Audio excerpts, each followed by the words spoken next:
Olá, tudo bem? Nós estamos aqui para falar sobre enriquecer, ambição de muitos, realização de poucos.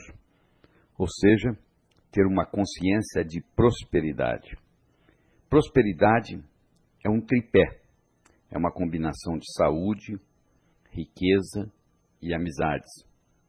Se você tem dinheiro, mas está em fase terminal de câncer, eu acho que você daria todo o dinheiro do mundo para se curar, não é verdade? Pois é, não adianta nada você ter dinheiro, você ter saúde. Mas imagine que você tenha dinheiro, que você tenha saúde, mas você não tem com quem compartilhar. Também a vida não teria graça, né? Então essa combinação de saúde, riqueza e amizades é que faz a verdadeira prosperidade. Claro que dentro da riqueza está o aspecto do sucesso financeiro. Sucesso financeiro é quando você nunca faz nada por causa do dinheiro, ou deixa de fazer algo que você goste por falta de dinheiro. Se você está fazendo coisas na sua vida que você não gostaria de fazer por causa do dinheiro, ou deixando de fazer coisas que você gostaria de fazer por falta de dinheiro, você ainda não atingiu esse nível do sucesso financeiro, da independência financeira. Nós temos 4 níveis financeiros. O nível 1 é o nível da sobrevivência.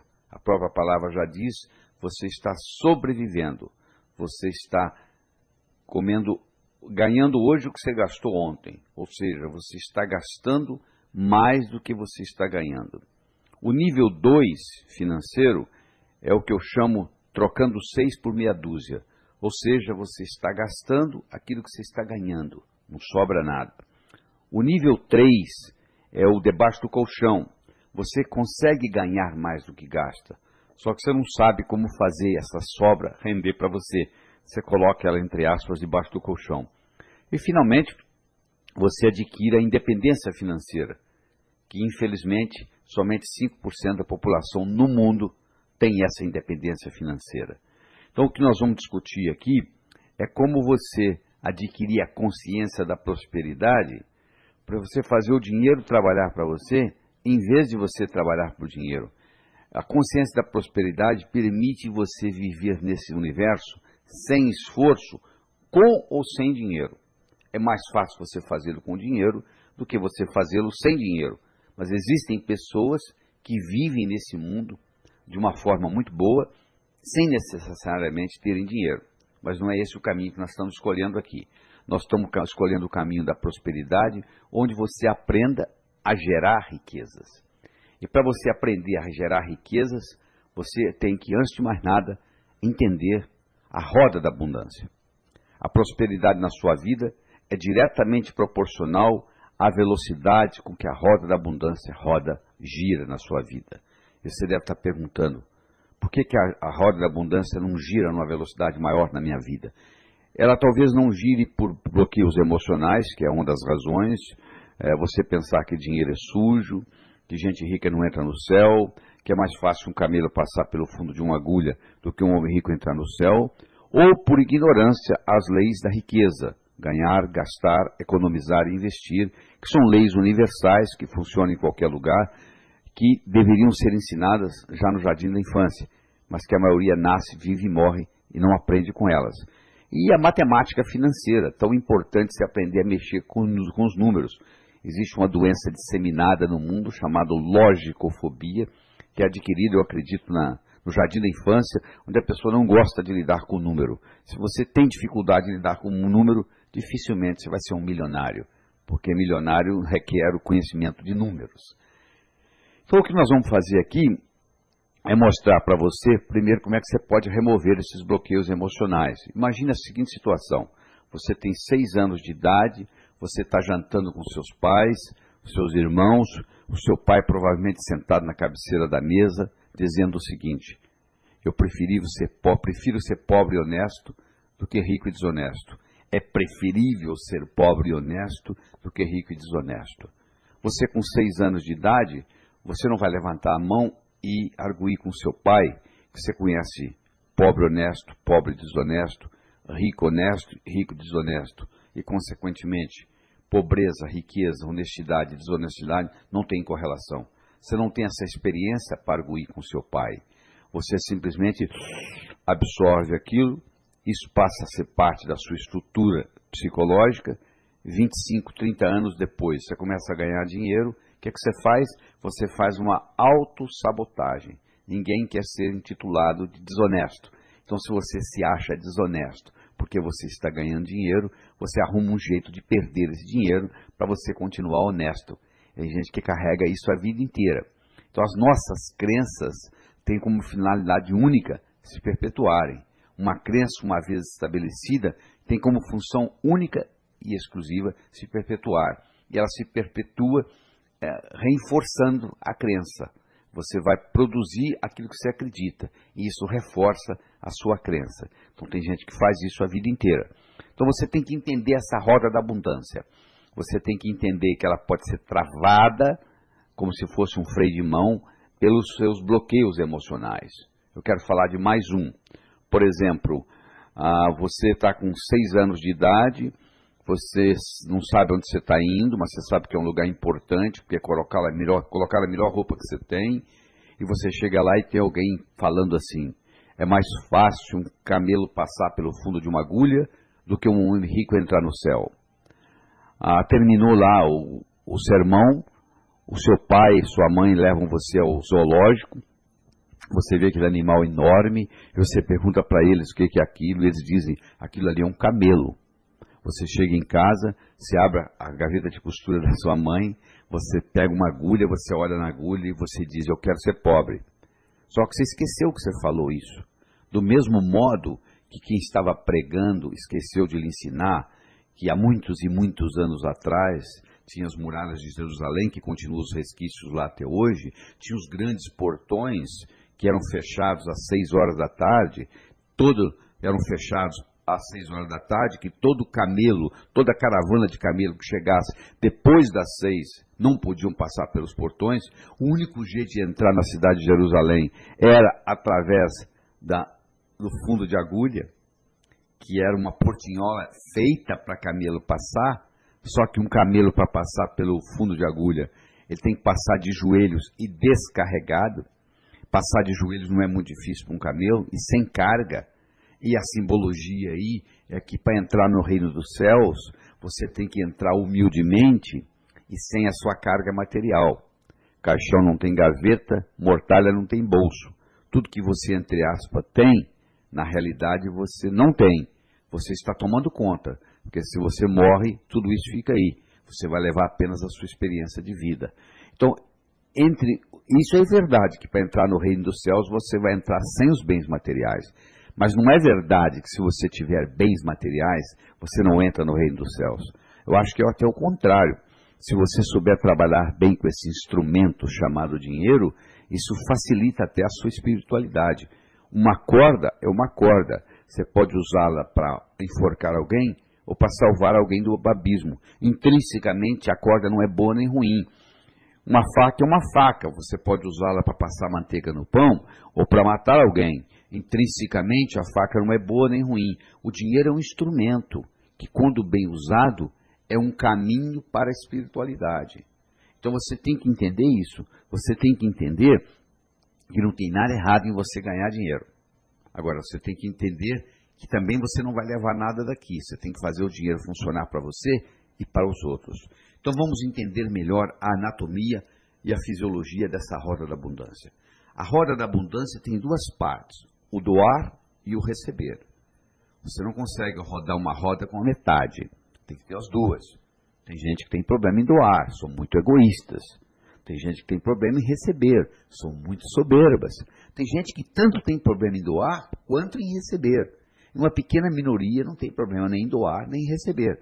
Você tem que começar a analisar no seu caso, se você tem dificuldade para doar, se você tem dificuldade para receber, ou às vezes até tem dificuldade nas 2 partes, doar e receber. Você tem que fazer a sua autoanálise e chegar a essa conclusão. Se você quiser aumentar a sua prosperidade e fazer a roda da abundância rodar com mais velocidade, girar com mais velocidade na sua vida, você tem que aprender a trabalhar com doar e receber. Essa analogia que eu faço para você é o jardineiro que chega para podar as plantas no jardim para fazê-las crescer. Olha que interessante. Quando você está podando, você está fazendo crescer. Então, quando você está doando, você está como se estivesse podando a árvore do dinheiro. Esse podar, entre aspas, da árvore do dinheiro, pode ser um doar na forma de generosidade ou pode ser um doar na forma de caridade. Quando você doa para alguém que necessita, você está sendo caridoso. Quando você doa para alguém que não necessita, você está sendo generoso. Se você dá um presente para um amigo seu no aniversário dele, e ele muito bem poderia comprar esse presente, que tem dinheiro para isso, você não está sendo caridoso para com seu amigo no aniversário. Você está sendo generoso. A recomendação é que você pratique as duas coisas. Você tem que praticar caridade e você tem que praticar generosidade. Se você praticar só caridade, você está enviando a seguinte mensagem para o seu inconsciente: no mundo só ganha quem precisa, portanto eu vou ficar necessitado para ganhar. Se você também pratica generosidade, doando coisas, presentes para quem não precisa, você está enviando uma outra mensagem para o subconsciente, para o inconsciente: eu não preciso estar necessitado para ganhar. Então a minha recomendação é que você pratique as duas coisas, tanto a caridade quanto a generosidade. Existem 4 verbos importantes para a gente conjugar no que diz respeito à roda da abundância. É o verbo declarar, o verbo solicitar, o verbo arriscar e o verbo agradecer. O verbo declarar mostra para você a importância do ser vir antes do ter. É ser, fazer, ter. Muita gente pensa assim: se eu tivesse dinheiro, eu faria o que gente rica faz, eu seria rico. Só que não é assim que funciona. Mais de 90% dos ganhadores na loteria, 10 anos depois, estão piores financeiramente do que antes de ganhar. Então, porque não pertencia a eles. O que não parece com o dono é roubado. Primeiro você tem que ser, para depois fazer, para depois ter. E nós somos animais linguísticos. Nós somos através de declaração. Declaração cria realidade.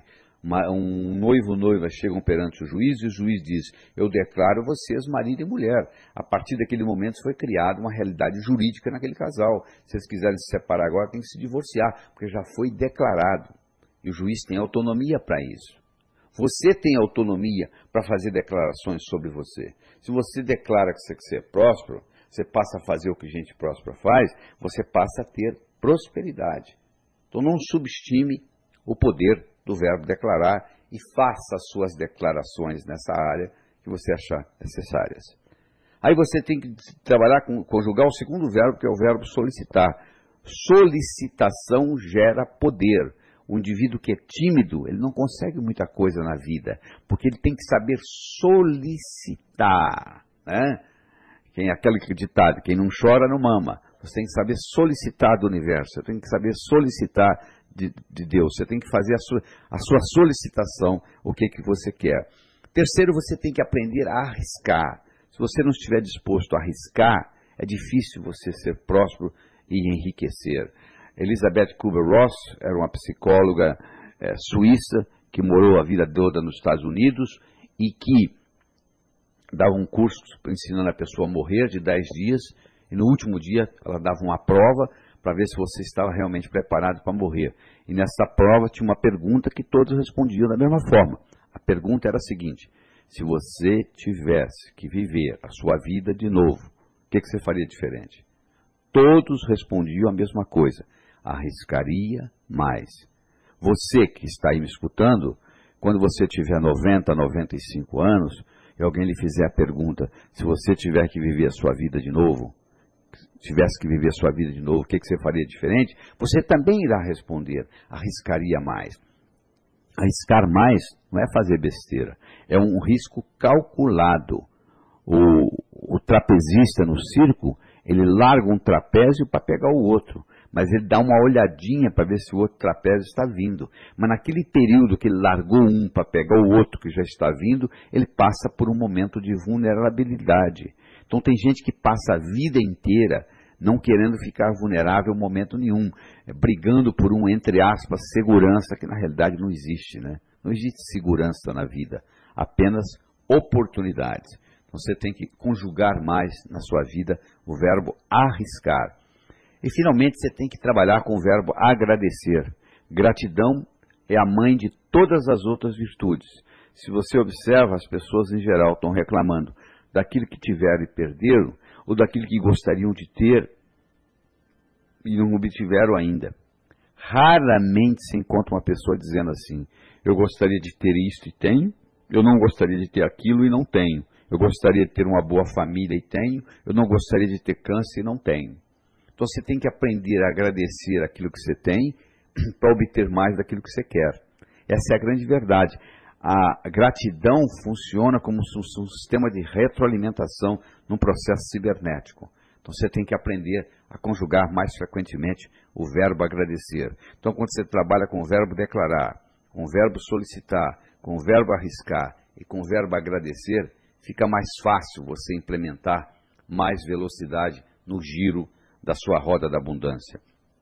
Nós estamos discutindo aqui aspectos científicos, aspectos filosóficos e aspectos psicológicos da prosperidade. Então, se você me permite, eu vou recordar com você o que é ciência. Ciência é o estudo da causa e efeito dos fenômenos naturais. Quando você está estudando causa e efeito, você está fazendo um estudo científico. Filosofia é o estudo dos pensamentos. E psicologia é o estudo do efeito dos pensamentos no comportamento das pessoas. Então nós vamos estar trabalhando aqui tanto aspectos científicos, quanto aspectos filosóficos, quanto aspectos psicológicos. Nós estamos desenvolvendo modelos. Então, por exemplo, a mente, você pode ter a mente como um modelo, onde a mente tem duas partes, o pensador e o provador. O pensador pensa, o provador prova. O pensador só pensa, não faz mais outra coisa, ele pensa. E o provador pensa o que o pensador provou. Se você vem pensando assim, dinheiro é difícil, você está certo, dinheiro é difícil. Se você vem pensando dinheiro é fácil, você também está certo, dinheiro é fácil. Henry Ford dizia o seguinte: se você pensa que pode, ou se você pensa que não pode, de qualquer jeito você está certo. Essa é a grande realidade. De qualquer jeito você está certo. Então, pensando de um jeito ou pensando do outro, o provador vai provar. O provador vai provar como? O provador vai provar manifestando no universo físico, incluindo a sua conta bancária. Então, o grande segredo da prosperidade, o segredo de chegar lá, a qualidade de estar lá. Eu vou explicar melhor para você isso. Imagine que é sexta-feira, 18h30, você acabou de chegar do seu trabalho, você liga a sua televisão, você está assistindo um programa de televisão e de repente começa a aparecer o resultado da loteria.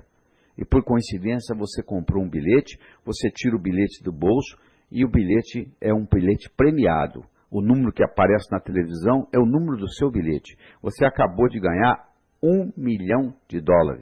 Só que é sexta-feira, 18h30, você não vai poder descontar esse bilhete até segunda-feira de manhã. Mas você vai passar um final de semana diferente, não vai? E você tem apenas um papel no bolso. Você vai dizer, mas é um papel premiado. Eu tenho um bilhete premiado no bolso. Eu sei, mas não deixa de ser um papel, não é verdade? Mas você passa um final de semana diferente, porque na segunda-feira você vai transformar este bilhete em $1 milhão. Se tudo aquilo que você quer no futuro, você tivesse a mesma convicção que você tem, quando você tem um bilhete premiado no bolso, aquilo aconteceria. Só que você não consegue segurar esse estado, né? Que beleza, você sai às vezes empolgado quando você termina de fazer uma meta, só que você não consegue manter isso. O segredo da prosperidade, o segredo de chegar lá, é a qualidade de estar lá. O que você quer? Eu quero $1 milhão. Se você tivesse $1 milhão, como é que você se sentiria? Aí eu me sentiria assim, assim, assim, assim, assim. Então você passa a se sentir assim 24 horas por dia, e esse $1 milhão vai se manifestar na sua vida. Só que infelizmente você não consegue segurar isso por causa da sua estrutura psicológica. Por isso que você está escutando isso aqui. Por isso que você está fazendo esse trabalho aqui comigo. Então lembre-se desse modelo. O pensador pensa, o provador prova. A mente tem duas partes, o pensador que pensa, o provador que prova. E a mente, que não é o seu cérebro, a mente está no corpo todo, porque eu pergunto para uma pessoa assim, onde é que está a sua mente? Ela aponta para o cérebro. Não, o cérebro está aí. A mente está no corpo todo. O seu dedão do pé, se tiver um corte, ele vai curar-se. Ele vai se curar espontaneamente. Existe uma inteligência lá, existe uma inteligência no seu fígado, nos seus rins, no seu baço, e assim por diante. Então é a corporeidade da mente. Esta mente está em conexão com a inteligência divina. Então, através dessa conexão, você pode manifestar nesse plano coisas de outro plano. Através dessa conexão, através da mente. Então você tem que aprender a criar do nada. É verdade, criar do nada. Tudo é criado do nada. Uma cadeira foi criada do nada. Antes de existir cadeira, você ficava agachado. Até que alguém veio e criou uma cadeira. De onde? Do nada. Então o processo criativo, ele tem 3 princípios. O princípio da autoanálise, o princípio de sugestões e o princípio de metas. O princípio da autoanálise é o seguinte: o que eu venho pensando que fez a minha vida do jeito que ela é hoje? Faça uma autoanálise do que você vem pensando até hoje sobre dinheiro. E você vai olhar na sua conta bancária e você vai ter a resposta. Aquilo que você vem pensando está manifestado lá. O dia que você mudar a qualidade do pensamento, você muda a quantidade de dinheiro que está lá. Segundo, as sugestões. Você escutou uma série de sugestões negativas dos seus pais, que na melhor das intenções, passou para você uma série de coisas erradas. Você, para ser médico, você precisa fazer medicina. Você, para ser advogado, você precisa fazer direito. Você, para ser pai e mãe, você precisa apenas copular. Ninguém faz curso para ser pai. Ninguém faz curso para ser mãe. Ninguém faz curso para ser um bom educador. Então, os pais cometem erros educando os filhos. E os pais nos trazem uma série de negativos específicos. Até a idade de 4, 5 anos, nós recebemos mais de 100 mil nãos. Nós recebemos para um menino de 4 anos, uma criança de 4 anos, para cada elogio, recebe 9 repreensões. Então, olha o impacto que isso tem na mente da gente. Então, nós temos uma série de sugestões negativas com relação a dinheiro.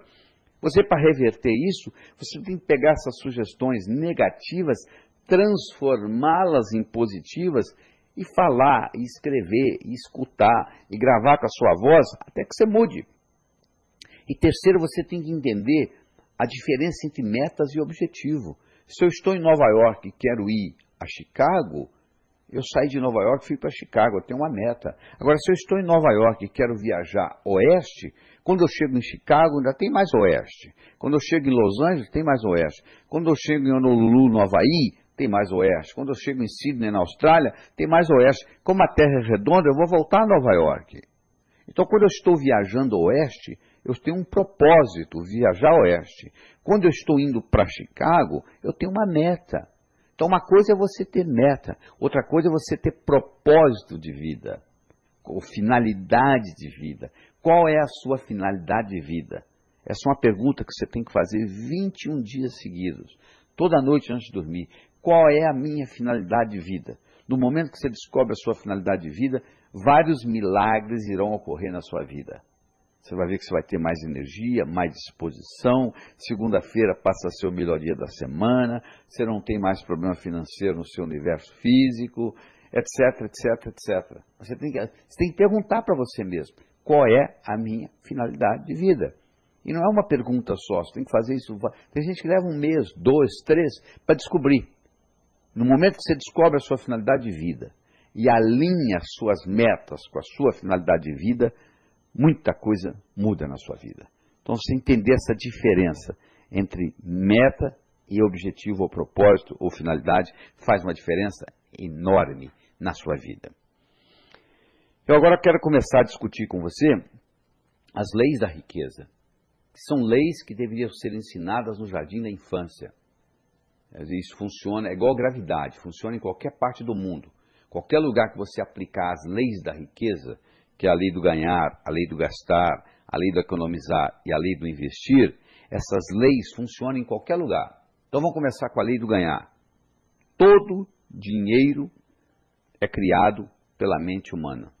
Aliás, eu sempre digo, problema financeiro não se resolve com dinheiro. E quem escuta isso pela primeira vez, acha um absurdo. Como que Problema financeiro não se resolve com dinheiro. Não, não se resolve com dinheiro. Problema financeiro se resolve com imaginação. Você está devendo o seu aluguel, você pega o dinheiro emprestado com o seu cunhado, você não faz mais nada. Mês que vem, olha aí, ó, já venceu de novo e o seu cunhado já está querendo receber. A sua empresa não está indo bem. Você vai ao banco e pega dinheiro emprestado e não faz mais nada. No mês seguinte, olha lá, ela continua não indo bem, você agora deve o capital e os juros. O Brasil vai lá e pega dinheiro emprestado com FMI e não faz mais nada. Olha que interessante. Cada vez que o Brasil pega dinheiro emprestado com FMI, nós nos tornamos mais súditos do imperialismo. É uma neocolonização. Não são barcos atracando em nossas praias. É uma neocolonização econômica. Problema financeiro se resolve com imaginação. Tudo que existe no universo físico, pode olhar aí, onde você está escutando esse material, olha aí, escolha o que você quiser. Esse objeto que você escolheu, primeiro passou pela mente de alguém. Primeiro passa pela mente da pessoa, para depois chegar no universo físico. O processo criativo ele é duplo. Ele primeiro acontece na mente. A riqueza é a mesma coisa. Você acha que você vai andando na rua e um dia a riqueza vai cair na sua cabeça? Não, não é assim que vai funcionar. Você primeiro tem que criar essa riqueza na cabeça. Essa é a lei do ganhar. A segunda lei é a lei do gastar.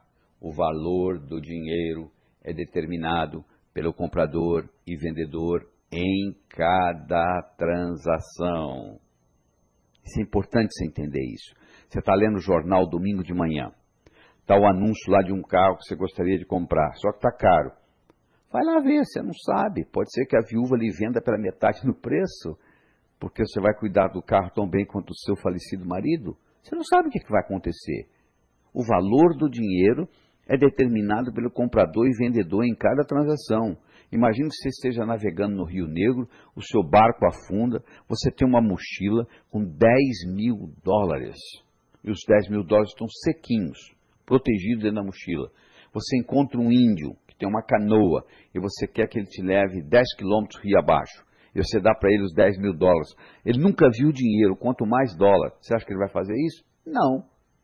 Agora, se você estivesse em Miami e desse $10.000, o cara te levava 100 quilômetros rio acima. O valor do dinheiro é determinado pelo comprador e vendedor em cada transação. E quem enriquece não é quem ganha muito, é quem sabe gastar. Se você ganha R$20.000 por ano e gasta 19, no final do ano sobrou 1. Se você ganha R$100.000 por ano e gasta 110, no final do ano você deve 10. Interessante, a sociedade bate mais palmas para quem ganha 100 e gasta 110 do que para quem ganha 20 e gasta 19. Não é verdade? Só que quem ganhou 20 e gastou 19 terminou com 1.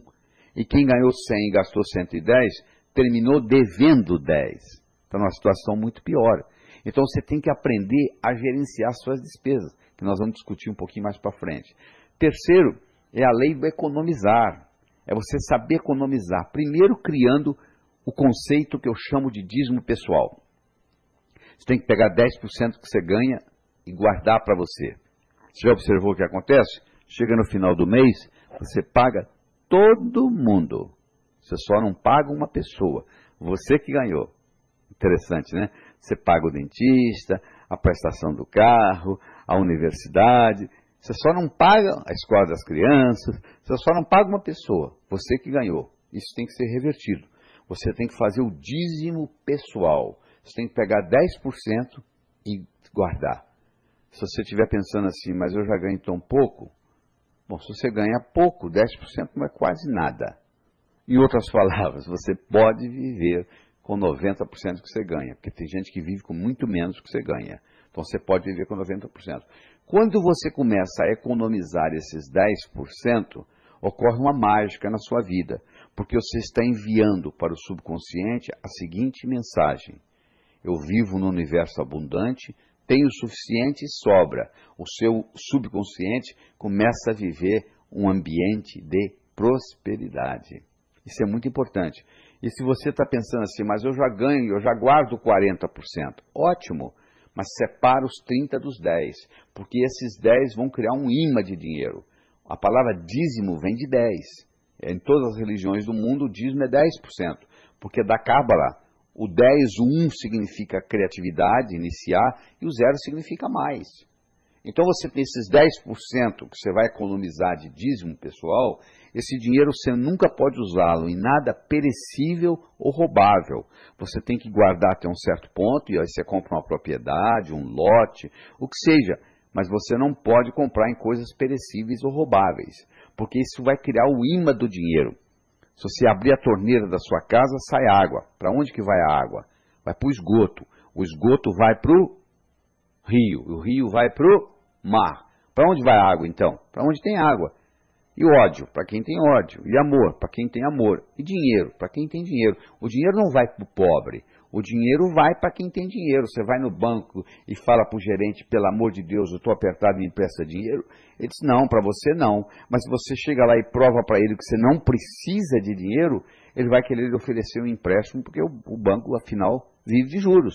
Olha que interessante. O crédito é paradoxal. Quem precisa não tem. Quem não precisa tem. Então, dinheiro atrai dinheiro, semelhante atrai semelhante. Se eu começo a criar um imã de dinheiro, eu começo a atrair mais dinheiro. Por isso que o dízimo é importante, esse dízimo pessoal que você tem que fazer. E vem depois a parte do investir. O investimento é fundamental. A maioria dos brasileiros não sabe investir. O investir, você faz o dinheiro trabalhar para você, em vez de você trabalhar por dinheiro.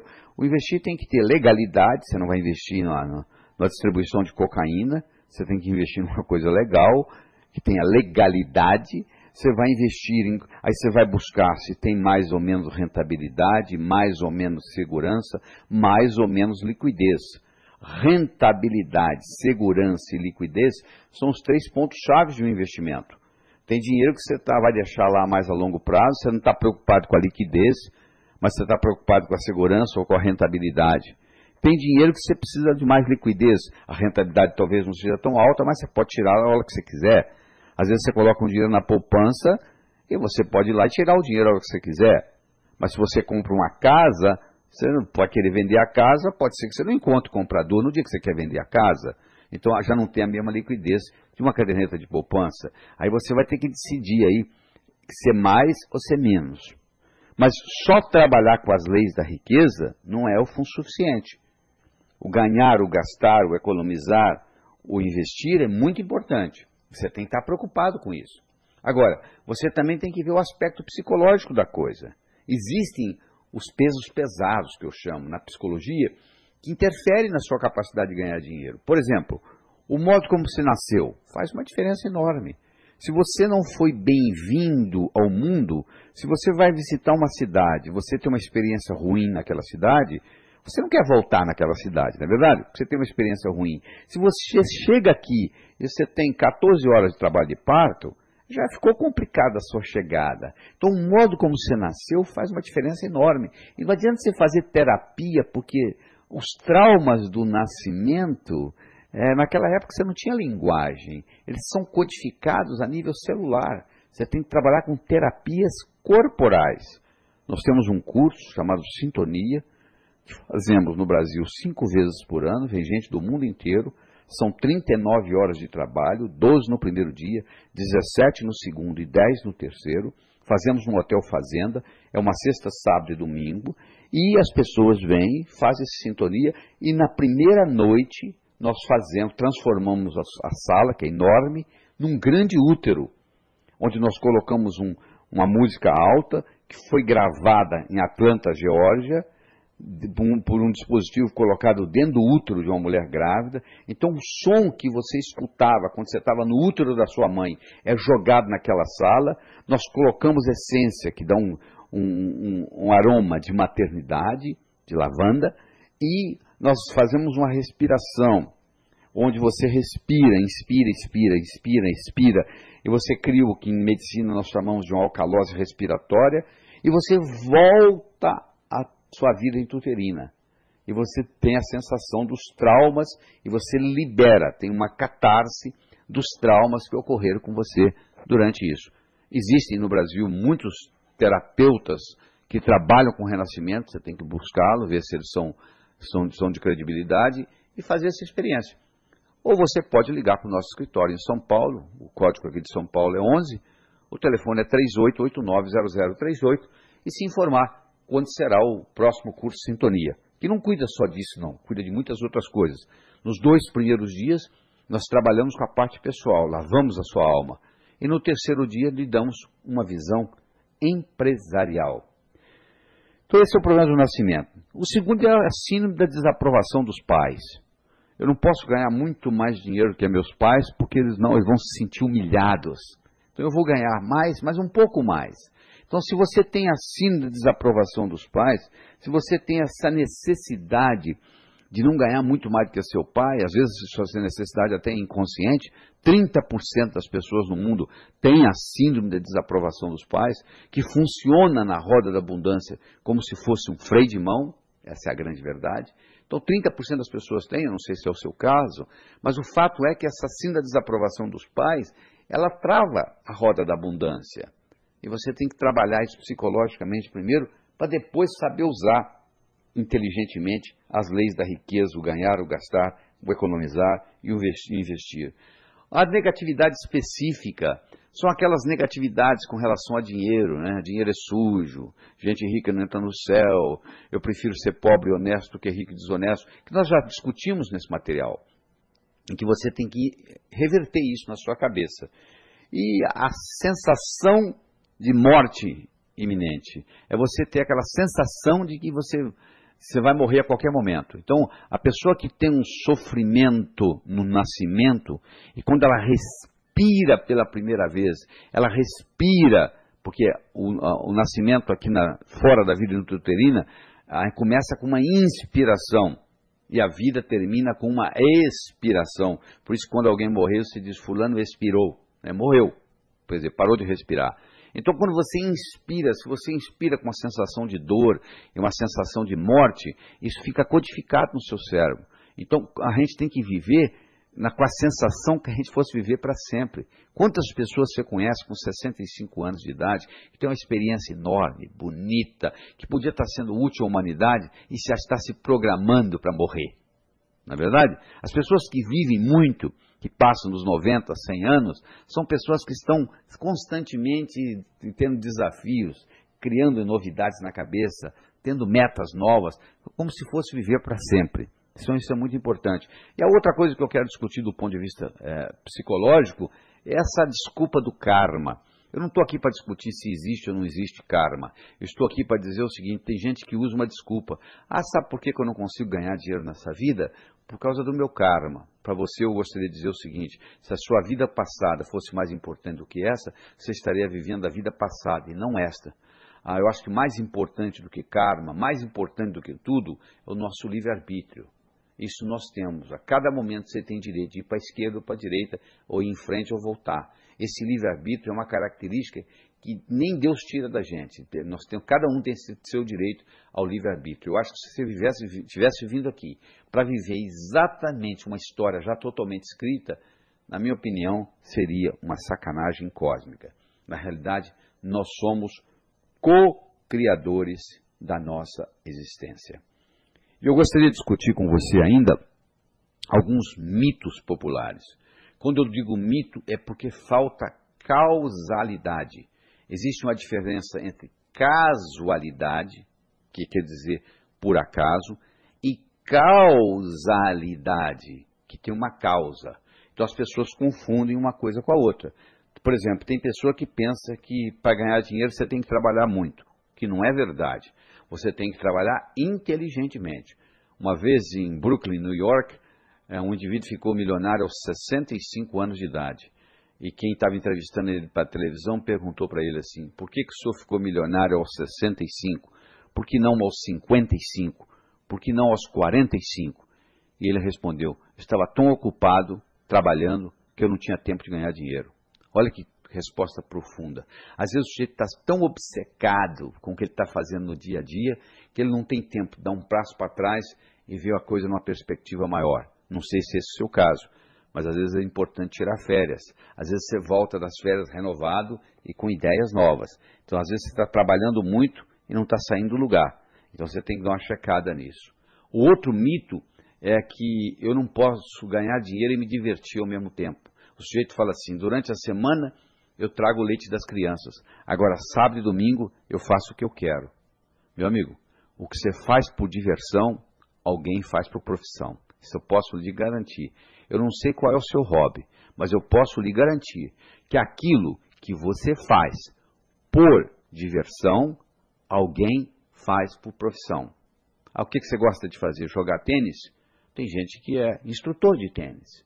Então o ideal é você pegar um hobby, transformá-lo em profissão.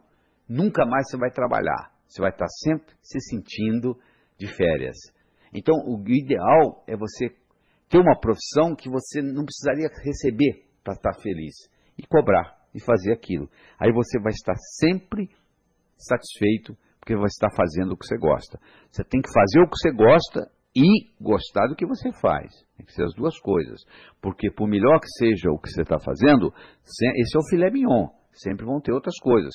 Eu adoro dar conferências, mas eu tenho que viajar pelo mundo dando conferências. Nem sempre é agradável estar esperando voos atrasados nos aeroportos. Mas quando eu começo a ficar chateado com isso, eu me lembro o seguinte: opa, isso faz parte da minha vida, eu quero ir lá, então isso aqui é o preço que eu estou pagando. Aí fica mais ameno, aí eu vou ler um livro de uma forma mais agradável, na sala VIP, esperando pelo o voo que está atrasado. Então eu tenho que incorporar o seguinte: eu não vou poder trabalhar com filé mignon o tempo todo. Mesmo fazendo o que eu gosto, vai ter coisa que eu não vou gostar tanto, mas eu tenho que gostar daquilo que eu estou fazendo, porque aquilo me complementa para outro. Terceiro mito é a ocupação. Sabe por que eu não ganho dinheiro? Porque eu não tenho a profissão do meu irmão. O que seu irmão é? Meu irmão é médico. Meu amigo, eu conheço médico pobre, médico rico, advogado pobre, advogado rico, contador pobre, contador rico, artista pobre, artista rico, jornalista pobre, jornalista rico. Você também. Em qualquer profissão, você vai encontrar pessoas pobres e pessoas ricas. Então não culpe a ocupação. Você pode fabricar agulha e ser milionário. Não é a ocupação que vai determinar, é o modo como você vai fazer isso. O outro mito é o seguinte: eu não posso ganhar dinheiro porque não tenho uma boa formação. Esse é um outro mito popular. Eu quero lhe dizer o seguinte, que os homens mais ricos do mundo, em geral, não eram eruditos. Thomas Edison teve 3 meses de educação formal, Henry Ford, segundo ano de ginásio, o Bill Gates, que tem 3 recordes mundiais, acumulou 100 bilhões de dólares, o maior na toda a história da humanidade, fez isso num período recorde de 12 anos, e foi o homem mais jovem e mais rico do mundo, com 32 anos de idade. Ele próprio saiu para montar a Microsoft. Então, essa desculpa de que você não teve um curso superior não justifica nada. Pelo contrário, as pessoas que são demasiadamente intelectuais acabam não conseguindo pagar as contas no final do mês. Se você tem um parente, um conhecido, um vizinho que é muito intelectual, a família acaba ajudando ele para pagar as contas. Então, eu não estou desestimulando você a estudar. Eu estou dizendo que o estudo por si não é suficiente. Você não faz um bolo só com farinha, nem só com manteiga, nem só com ovos. São ingredientes. O estudo, o conhecimento pode ser até um ingrediente, mas só ele não resolve. Se fosse assim, os intelectuais todos seriam milionários. Não é verdade? Então isso é um mito popular. O outro mito popular é que, mas não tem dinheiro suficiente para todos. O Brasil está só crescendo, poxa. O poder aquisitivo da humanidade hoje é 4 vezes 10 elevado a 15 bilhões de dólares. Então, olha só, como é que você explica isso? Na época da caverna, qual era a riqueza mundial? Praticamente nada. Agora você pega o produto interno bruto hoje no mundo, que é um absurdo, foi criado de quê? Pela mente humana. Então, é aqui no Brasil sim que nós temos que conversar nisso, porque se eu for falar de prosperidade lá na Suécia ou lá na Suíça, eles vão rir de mim. Você vai lá, está tudo pronto. Aqui está tudo por fazer. Então esse aqui que é o nosso paraíso das oportunidades. Todo estrangeiro que morou no Brasil sai daqui com o seguinte conceito: o Brasil é o paraíso das oportunidades. Só o brasileiro que não consegue ver isso. Então é aqui sim que eu tenho que falar. Porque primeiro e terceiro mundo não tem nada a ver com geografia, não tem nada a ver com topografia. Tem a ver entre o que você carrega entre o seu ouvido esquerdo e o seu ouvido direito. Então é importante você entender tudo isso. E é importante você entender o aspecto do ímã de dinheiro. Esse conceito que nós passamos para você do dízimo pessoal. Então olha só, nós já cobrimos muitas ideias aqui. Eu recomendo você escutar esse material várias vezes, porque nós começamos lá falando de prosperidade, de saúde, de riqueza, de amizade, falamos de sucesso financeiro, falamos de consciência de prosperidade, dos níveis financeiros, a sobrevivência, o trocar 6 por meia dúzia, o debaixo do colchão, a independência financeira, falamos da roda da abundância, falamos do doar, do receber, do declarar, do solicitar, do arriscar, do agradecer. Abordamos o aspecto da ciência, da filosofia, da psicologia. Apresentamos aquele modelo de mente do pensador e do provador. O pensador pensa, o provador prova o que o pensador está pensando. Se você muda o seu pensamento, você muda a sua vida. Mostramos o processo criativo, onde você passa a ser co-criador da sua existência, onde você tem o princípio da autoanálise, você tem o princípio das sugestões, você tem o princípio de metas. Fizemos a diferença entre objetivo e meta. A meta é Chicago, o objetivo, o propósito é você viajar oeste, que você nunca vai chegar, você só cumpre o seu propósito na hora que você morrer. Se você estiver vivo, significa que você ainda está trabalhando com o seu propósito. Aí trabalhamos com as leis da riqueza, a lei do ganhar, a lei do gastar, a lei do economizar, a lei do investir. Toda a riqueza é criada pela mente humana. Você não vai caminhar na rua e a riqueza vai cair na sua cabeça. Se você quer enriquecer, você tem que aprender a criá-la você mesmo. Falando da lei do gastar, o valor do dinheiro é determinado pelo comprador e vendedor em cada transação. Mostramos que o que vale para um não vale para o outro. Falamos da importância da economia, de você saber economizar, de você separar os 10%, de você trabalhar com a generosidade, de você trabalhar com a caridade. Falamos a importância do investir, você colocar o dinheiro trabalhando para você, em vez de você trabalhar por dinheiro. Falamos da importância da liquidez, da rentabilidade, da segurança e, claro, da legalidade do seu investimento. Abordamos os aspectos psicológicos da prosperidade, falamos da importância dos traumas de nascimento que você tem que liberá-los com terapia, que chama Rebirthing, criado pelo Leonard Orr, um discípulo de Freud. Falamos sobre o karma. Aí discutimos mitos, uma coisa é casualidade, outra coisa é causalidade, que não são sinônimos. Trabalhar muito não é causa de riqueza, eu trabalho muito, então não é que eu não estou dizendo você para não trabalhar, mas acontece que só trabalhar não é suficiente, você deve procurar uma coisa que você gosta e fazer do seu hobby, a sua profissão. Mais importante que a sua erudição é a sua competência de ação. Não adianta você estudar muito o que está no livro, você tem que colocar a coisa em prática. E você tem que, a sua formação não necessariamente o fato de você ter um nível superior, deixar de ter um nível superior, você vai ganhar mais ou menos dinheiro. E o universo é um lugar potencialmente abundante. Eu quero terminar aqui com a história. Era uma vez, no inferno, Lúcifer estava muito preocupado porque estava havendo uma crise, o número de pecadores estava diminuindo. Ele convocou uma reunião de marketing e começou a discutir e escutar conselhos e opiniões do pessoal. E um capeta mais antigo levantou a mão e disse: eu acho que lá na Terra nós temos que fazer o sujeito gastar mais. Porque para gastar mais ele vai ter que ganhar mais. Para ganhar mais ele vai ter que trabalhar mais. Ele vai trabalhar, ganhar, gastar, trabalhar, ganhar, gastar. A vida vai passar e não vai fazer nada, vai terminar aqui. Não vai evoluir. Aí o Lúcifer falou: sua opinião é muito boa, mas eu quero escutar outros. Um outro capeta levantou a mão e disse: eu acho que lá no planeta Terra a gente deve fazer o ser humano só gostar do outro, só se preocupar com o outro, só fofocar sobre o outro, só cuidar do outro, não ter amor próprio, não cuidar de si próprio, não evoluir e terminar aqui. E o Lúcifer disse: a sua opinião também é boa, mas eu quero escutar mais. E um capetinho estagiário, um diabinho estagiário levantou a mão. Lúcifer olhou para ele com a cara feia, perguntou o que ele queria. Ele disse: eu quero dar uma opinião. Disse: qual é a sua opinião? Por que a gente não faz no planeta Terra o ser humano ter a pensar que ele vai viver para sempre? E Lúcifer então perguntou: e o que tem a ver pensar que vai viver para sempre e vir para o inferno, com vir para o inferno. Esse o sujeito vai pensar que vai viver para sempre, ele vai deixar o importante para amanhã, para amanhã, para amanhã. A vida vai passar, ele não vai fazer nada, não vai evoluir, vai terminar aqui. Diz que a face de lustro se iluminou. Ele disse, é isso que nós vamos fazer. Sabe o que o diabo fez? Ele colocou na mente de cada um de nós a semente da eternidade.